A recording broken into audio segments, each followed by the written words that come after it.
তো বন্ধুরা আইটা ব্লগে তোমাদের অনেক অনেক স্বাগত। তোমরা সবাই কেমন আছো? আশা করি তোমরা সবাই খুব ভালো আছো। তো কি বলো তো, সকাল সকাল গাছগুলোতে এত সুন্দর ফুলগুলো ফুটে থাকে না, মনে হয় কতক্ষণে গিয়ে তুলি। তো যাই হোক, স্নান টান সেরে একবারে ফুলটা তুলে নিলাম। আর কি বলো তো, সকালবেলাতে আছে ঠাকুরের বাসনগুলো ধুয়ে মেজে রেখে দিয়েছিলাম। তো এখন ফুলটা তুলে একবারে তোমার গিয়ে পর পুজোটা সেরে নেব, তারপরে আবার ঢুকতে হবে রান্নাঘরে। এই তো আমাদের কাজ, রান্নাঘরটাই আমাদের আসল ঘর। তো চলো, হ্যাঁ, ফুলটা তুলে যাই। সকাল সকাল আজকে বাসনগুলোকে ধুয়ে দিয়েছিলাম, তাহলে না এই প্রদীপের এগুলো তোমার তেল পড়ে পড়ে না কেমন হয়ে যায়। একদিন ছাড়া ছাড়া যদি না ধুই না, আর এখানে রোদটা দেয়, বেশ ভালো হয়। ফুল তোলাও হয়ে গেছে, পুজো করবো। চলো পুজোটা সেরে নিই। আমার দাদাভাই তো সকাল থেকে যে ল্যাপটপ, কালকে রাত্রি 12টা অবধি ল্যাপটপে কাজ করেছে। আরেকটাকে দেখো কোথা থেকে একটা কাপড় জোগাড় করেছে, আমার টানছে। চলো, হ্যাঁ, পুজোটা সেরে দিই, বেশি কথা বাড়াবো না, দাদাভাই যাবে অফিস। চলো পুজোটা সেরে নিই। ডালটা আগে চাপিয়ে দিই, আজকে আম ডাল করে দেবো। ফ্রিজ থেকে খুঁজে পেতে কি কি বার করলাম বলো তো? 3-4টে সজনে ডাঁটা আছে, কটা ছোট ছোট লাল ডাঁটা আছে, কটা বরবটি আছে, আর একটু কুমড়োটা বার করলাম। কি করবো বলো তো, এই ডাঁটা, সব ডাঁটাগুলো দিয়ে আর কুমড়ো আলু দিয়ে একটু তরকারির মতো করে দেবো। আর এই বরবটিগুলো আবার দেখলে পরে কেমন লাগছে, কালকে বরং বাটা করে দেবো, রেখে দিই। কি বলো তো, ডাঁটা দিয়ে তরকারি করে দিলে না ভালো লাগবে, জিরে আদা বাটা দিয়ে। এটা করে দেবো, আর আম ডাল করবো, আর দেখি বাবা কি করা যায়। তরকারি কাটা বাবা হয়ে গেল। এদিকে তোমার ডাঁটা কেটে নিলাম, আর এদিকে আম কেটে নিলাম। চলো এটা আগে চাপাই, তারপর বাকিটা দেখা যাবে। কালো সর্ষে আর শুকনো লঙ্কা ফোড়ন দিয়ে দিচ্ছি আম ডালে। আর কি জানো তো, আমাদের ঘরে রান্না করা খুব ঝামেলা। কি বলো তো, আম ডাল সবাই পছন্দ করে না, মানে রিম, আমার মা, মানে এক একজনের এক এক খাওয়ার।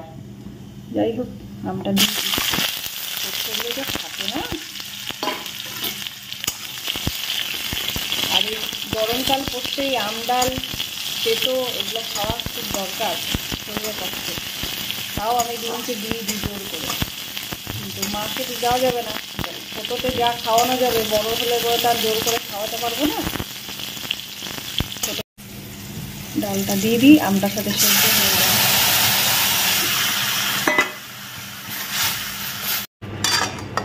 ডালটা নামিয়ে ফেলি। আম ডাল, এখানে আম ডাল, এখানে এমনি ডাল, নানা জনের নানা গুণীর নানা মত, বুঝতে পারলে? ডালই হচ্ছে 2 রকমের। কি হলো, ল্যাপটপে চার্জ হচ্ছে না? তো এটাও গেল নাকি সকাল সকাল জলাঞ্জলি? আজকে তো যাবে যখন, তখন দেখিয়ে নেবে, আর কি করবে। আমার প্রচুর ইম্পর্টেন্ট কাজ আছে এখন। সকাল সকাল জলাঞ্জলি। কি বলতো, ডাটাটা সর্ষে দিয়ে করতাম, কিন্তু গরম পড়ে গেছে যেহেতু, আর পেটটাকে ঠিক রাখতে হবে, ওই জন্য জিরে আর আদা বাটা দিয়েই করলাম, কুমড়ো আলু দিয়ে।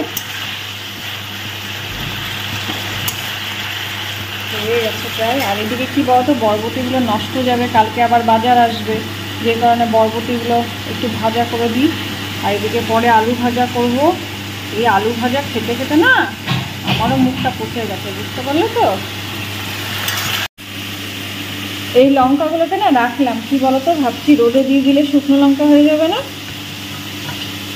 এটা ছাদের মধ্যে দিয়ে দেবো, শুকনো লঙ্কা হয়ে যাবে তাহলে। রান্না তো মোটামুটি কমপ্লিট করে নিলাম, কিন্তু কি বলতো বন্ধুরা, আজকে সকাল থেকে ক্ষতির পর ক্ষতি। প্রথমত ল্যাপটপটা নাকি চার্জ হচ্ছে না, সারা রাত ধরে কাজ করলে কি আর চার্জ হয়? যাই হোক, ল্যাপটপটা চার্জ হচ্ছে না। এখন রিমের ল্যাপটপটা দিয়ে কাজ করছে, মার্চ মাসের কাজ, বুঝতে পারছো তো, এই লাস্টের দিকে এদের নানা রকম ঝামেলা। আরেকটা কি ক্ষতি হলো জানো সকাল থেকে? কালকে তোমার দাদাভাই যে তরমুজটা নিয়ে এসছে, দেখো খালি কালারটা, এটা তরমুজের কালার হয় এরকম, কত ঠকায়, বলছে আমাকে এত ঠকালো। আমি সেটাই বললাম, তোমাকে সবাই ঠকায়, বলো এই তরমুজটা আমি কি করব। অল্প কেটে খেলাম আর কি, একদম বাজে, কোনো স্বাদ নেই, মানে ঠ্যাস ঠ্যাস করছে। চিন্তা করে তরমুজগুলো এবার আমি কী ব্যবস্থা করব। অন্য করে নুন দিয়ে মেখে খেতে হবে, টাকা দিয়ে কিনে নিয়ে এসছে। যদি এটা না খাওয়া হয় তাহলে বলো তো। যাই হোক, অর্ধেকটা রেখে দিয়ে অর্ধেকটা কেটে খাওয়া হলো। চলো আমার দাদাভাইকে এবার খেতে দিয়ে দিই, বেরিয়ে যাক। বাজারে ব্যাগ নিয়ে অফিস যাচ্ছে, কিন্তু বাজারে ব্যাগে বাজার করতে যাচ্ছে না, যাচ্ছে ল্যাপটপটা নিয়ে। কি সমস্যা বলো তো। ল্যাপটপটা দোকানে দিচ্ছে তো? আমার তো মনে হয় চার্জারটাই খারাপ হয়ে গেছে, বুঝতে পারলে? কোম্পানি ল্যাপটপ না, আর দম ছেড়ে দিয়েছে, 5 বছর হয়ে গেছে। দেখো, তোমার দাদাভাই অফিস যাওয়ার পর তোমার জুতো নিয়ে বসে গেছি, জুতোর বাজার। মানে কি বলো তো, রিমের তো স্কুল খুলে যাচ্ছে, এবার কেসগুলো এত নোংরা হয়েছিল না, এতদিন তো পড়া হয়নি আর অমনি করেই রাখা ছিল, যে কারণে কেসগুলো যদি এবার পরিষ্কার না করি স্কুল খুলতে এবার লাগবে। আর দেখছি রোদটা একটু ভালো দিয়েছে, মাঝে মধ্যে উঠছে রোদটা, তো ভালো একটু কেচে নিই, এতদিন ভুলে গেছিলাম, বুঝতে পারলে তো। আর একটা জুতো যেটা দেখছো ওটা হচ্ছে আমার জুতো। মানে অ্যাকচুয়ালি কী বলতো, আমার একটু মানে আর কিছু হোক না হোক আমার জুতোর শৌখিনটা একটু বেশি। মানে আমার অনেক রকম জুতো থাকবে, সেটা আমার এক একজন এক একটা ভালো লাগার জিনিস থাকে না। কেউ ব্যাগ পছন্দ করে, কেউ জুতো পছন্দ করে, আমার হচ্ছে মানে জুতোটা বেশি ভালো লাগে, যে ম্যাচিং ম্যাচিং করে থাকবে। তো যাই হোক, সেটাও একটু নোংরা হয়ে গেছিলো, তো ভাবলাম যখন পরিষ্কার করছি একবারই সব পরিষ্কার করে নিই। আর তোমার পাম্পটা চালিয়েছিলাম, এবার জল থাকতে থাকতে এই কাজগুলো যদি না করি না, হয় আবার পাম্পের জলও শেষ হয়ে যাবে। তারপর গরমকাল পড়েছে, এবার গরমকালে জলটা বেশি লাগে, ওই জন্য তাড়াতাড়ি করে সমস্ত এই কাজগুলো যেগুলো আর কি ধোয়াধুয়ির কাজ করে নিচ্ছি, বুঝতে পারলে তো। জুতোগুলোকে এখানে রেখে গেলাম। সূর্য দেবতা একটু কড়া রোদ দাও, যেন আমার জুতোগুলো শুকিয়ে যায়। মাঝে মধ্যে মেঘ ছাওয়া করছে, কী করবো বলো। এবার স্কুল খুলে যাচ্ছে, যদি না ধুয়ে দিই, মেয়েটা পরিষ্কার পরিচ্ছন্নভাবে যদি না যায় কেমন লাগবে বলো তো। আর যত পরিষ্কার পরিচ্ছন্নভাবে থাকবে তত মন মেজাজটাও ভালো থাকে। মাঝে মধ্যে মেঘ করে ছাওয়া করে দিচ্ছে না, আর সময়ও নেই বেশি।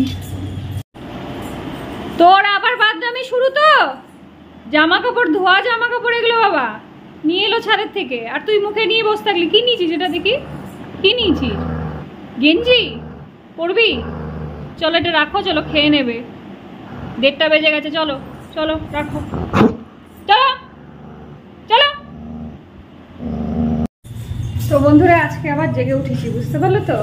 জেগে উঠেছি মানে কি বলতো, একটু হাঁটাহাঁটি করতে যাচ্ছি, একটু সামনের থেকে অল্প একটু হেঁটে চলে আসি সন্ধ্যা হওয়ার আগেই, বুঝতে পারলে তো। চলো, হেঁটে নিয়ে এসে যে একটু বসবো তার উপায় নেই। তোমার সবার থেকে খাওয়ার অর্ডার নিলাম, কে কি খাবে না খাবে, তো চলো করে ফেলি। হ্যাঁ,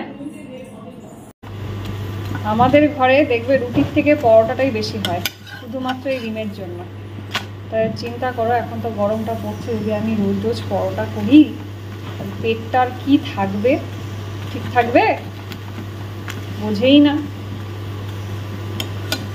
পরোটার সাথে হচ্ছে একটু বেগুন ভাজাই করে দিই, আর কোনো তরকারি আমি আর খুঁজে পাচ্ছি না। পরোটা হয়ে গেছে, বেগুন ভাজা কেটে নিলাম।